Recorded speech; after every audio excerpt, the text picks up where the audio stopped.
Muy buenas, mi nombre es Ángela Aznárez Gámez, soy psicóloga, sexóloga y terapeuta de parejas y esto, como ya sabéis, es Café y Emociones, un programa que pertenece al proyecto de Ciudades ante las Drogas del Rincón de la Victoria. En este vídeo vamos a hablar de en qué consiste ir a terapia, que es algo que muchas veces tiene como un halo alrededor de misterio y os lo voy a aclarar todo de una forma, creo, muy sencilla y qué fases más o menos puede tener un proceso terapéutico, ¿vale? Bueno, lo primero, ¿no? Como os decía, alrededor de la terapia es verdad que hay como una especie de misterio ahí extendido, ¿no? De realmente qué se hace, de qué se habla. De hecho, de aquí viene la idea que mucha gente tiene de manera errónea de que ir a terapia es simplemente hablar, como quien habla con un amigo, ¿no? En absoluto, o sea, no. Si sentís eso con vuestro terapeuta, sospechad un poco porque obviamente tienes que sentirte comodísimo y con esa sensación de familiaridad que te puede generar la confianza que te transmite el profesional, hasta ahí sí, pero no sois amigos, es una relación distinta, es una relación profesional, ¿no? Entonces, bueno, ojo con eso.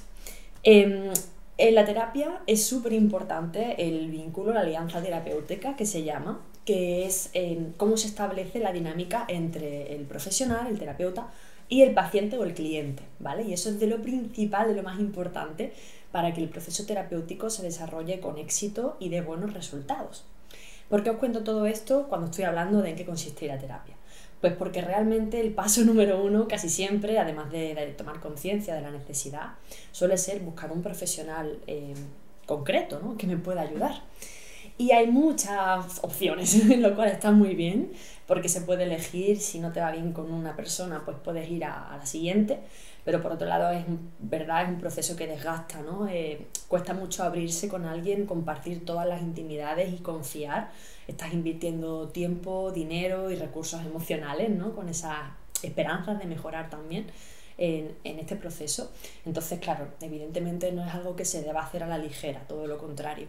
Hay que sopesar bien a qué profesional quiero acudir, desde qué tipo de corriente psicológica interviene y trabaja. Esto es fundamental para que veamos si puede ser compatible y encaja con lo que estamos buscando o no.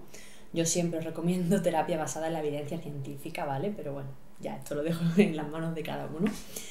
Y luego, por supuesto, pues sentir que hay conexión, ¿vale? Porque si no hay conexión, si no hay feeling y sientes, pues no sé, que no conectas con tu psicólogo, con tu psicóloga, antes de abandonar la terapia puedes comentárselo. Sé que puede ser difícil, tanto de comentar como del profesional que está al otro lado, escuchar eso, ¿no? Porque evidentemente no es agradable, ¿no? Pero gracias a comentarlo, pues se puede ver un poquito qué es lo que está pasando.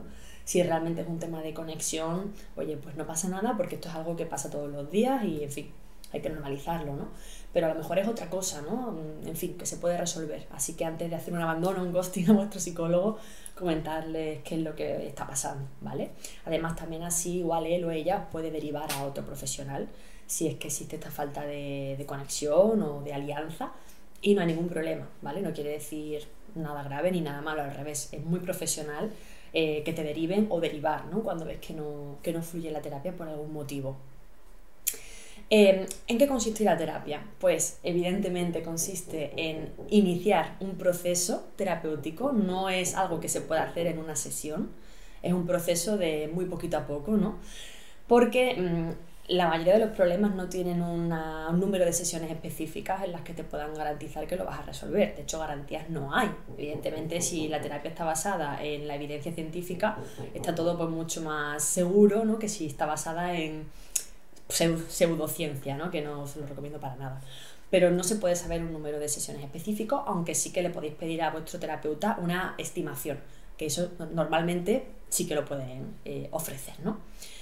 Cuando vas a terapia hay varias fases. En la primera sesión es cuando ya se empieza como tal el proceso, aunque yo diría que incluso es un poquito antes, cuando ya se hace la toma de contacto, ¿no? Y en la primera sesión ya se va empezando a recabar información.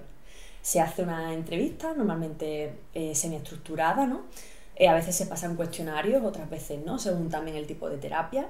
Y esto entraña un poquito la fase de evaluación, que no es solamente la primera sesión, suelen ser unas cuantas sesiones, pero ya depende del estilo del terapeuta, pues lo irá combinando con algunas otras pautas o con algunas otras estrategias para que no sea pura y dura la evaluación y ya. Porque al final cuando una persona va a terapia, con lo que cuesta dar el paso, lo que está esperando es ver resultados lo antes posible. Y no hay que tener impaciencia porque así las cosas no salen bien, pero también hay que entender que evidentemente es lo que cualquiera en esa situación pues desea y espera, ¿no? Entonces se suelen plantear en la primera sesión una serie de objetivos, que son los objetivos terapéuticos, que plantea la persona que acude a consulta, el paciente, con el psicólogo o el terapeuta, ¿vale? Esto es muy importante porque tienen que ser objetivos específicos, concretos y que se puedan cuantificar o medir en el tiempo. Si yo simplemente digo quiero estar bien o quiero ser feliz, ¿cómo podemos saber cuándo estás bien o cuándo eres feliz? ¿Basándonos en qué? ¿En tus sensaciones únicamente o en que consigas algo? Entonces él o ella te ayudará a enfocar bien esos objetivos y te dirá con total honestidad si son o no son realistas. Esto es súper importante, ¿vale? Después, como os comentaba, pues en siguientes sesiones, según el estilo de cada profesional, yo concretamente lo que hago es que voy combinando la continuidad, ¿no?, de esa evaluación, de seguir pues sacando un poquito de información de manera conjunta, con también algunos ejercicios prácticos para que la persona vaya haciendo en su día a día y vayamos pues acotando un poquito mejor la problemática, de cuándo ocurre, cómo, en qué circunstancias, ¿no?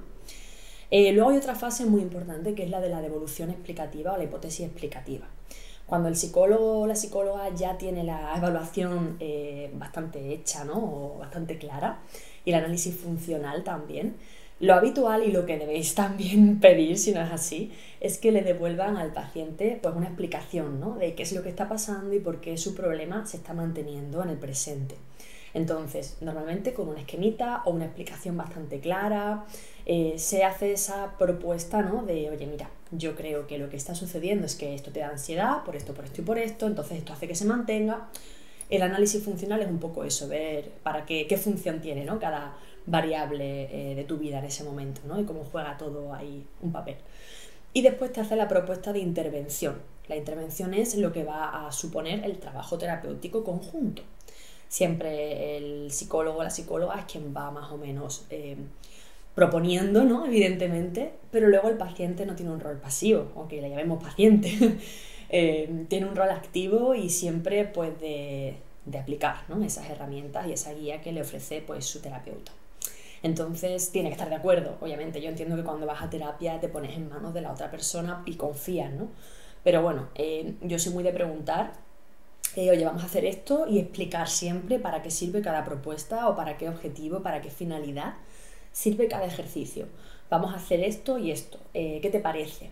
El objetivo es que te sientas así, así, o poder ver cómo sucede lo otro. Si no te parece bien, porque no te sientes preparado, cómodo, vemos alternativas, pero yo me encamino hacia esto, ¿no? Entonces, como la terapia hay que individualizarla, porque evidentemente existen muchos protocolos y muchos libros y manuales sobre cómo intervenir sobre distintas problemáticas, hay que individualizarla porque cada persona es un mundo.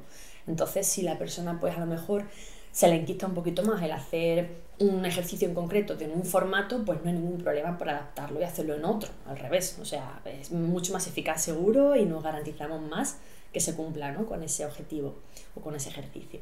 Así que es bastante buena señal que vuestro psicólogo os vaya comentando todo esto, porque no debe haber ningún misterio sobre vuestro proceso. Evidentemente el que tiene los conocimientos es él, pero debe compartirlos un poco, ¿no?, en menor o mayor medida, según de qué se trate y en qué fase estéis con vosotros, ¿vale? Después sucedería lo que es la intervención como tal, que son, pues eso, lo que os decía antes, una serie de sesiones X, y es bueno ir evaluando objetivos cada cierto tiempo, para que veáis cómo vais y que no se eternice, ¿no?, la terapia. Y después, conforme se va avanzando, se van espaciando las sesiones y se va entrando en lo que se conoce como ya sesiones de seguimiento, ¿no?, que es cuando la persona ha cumplido principalmente con lo que se proponía al ir a terapia, y ya pues solamente se tienen sesiones cada X meses. Pues al principio una vez al mes, después cada 2, 3 meses, cada 6, según el caso se va viendo. Y por supuesto la alta terapéutica, ¿no? La alta terapéutica es de lo más importante y es cuando se considera que ya se han cumplido los objetivos, ¿no? Es un momento muy bonito y que cierra pues esa etapa psicológica, pero que no supone zanjar la terapia para siempre, porque, o sea, evidentemente el problema por el que vas consultando, si ya se ha resuelto, pues sí, ¿no? Se hace una prevención de recaídas, que es ver un poquito cómo el paciente puede seguir de forma autónoma trabajando en ello, ¿no? Y si la persona necesita más adelante volver a terapia, pues yo siempre digo, házmelo saber, ya sea por este motivo o por otro, ¿no? Para sesiones puntuales o para retomar o iniciar un proceso nuevo. Porque te pueden surgir otras dificultades, otras problemáticas y nadie está exento de eso, ¿no? Pero lo que es el problema en cuestión por el que se consulta, pues cuando se da el alta es porque ya está resuelto y ya se tiene las herramientas suficientes para continuar pues de forma autónoma, ¿no? Que no hay que fomentar la dependencia en el paciente, todo lo contrario, ¿vale? Lo que queremos es que estéis pues ya con las herramientas y con la autonomía suficiente para ir por vuestra cuenta. Y bueno, pues esa sería más o menos la descripción de lo que podéis esperar de un proceso terapéutico. Creo que he hecho un resumencillo más o menos de todo, pero como siempre os digo, cualquier duda pues estoy abierta a debatir, a comentar, a responder lo que yo buenamente pueda. Y nada, nos vemos en el siguiente vídeo. Un besito.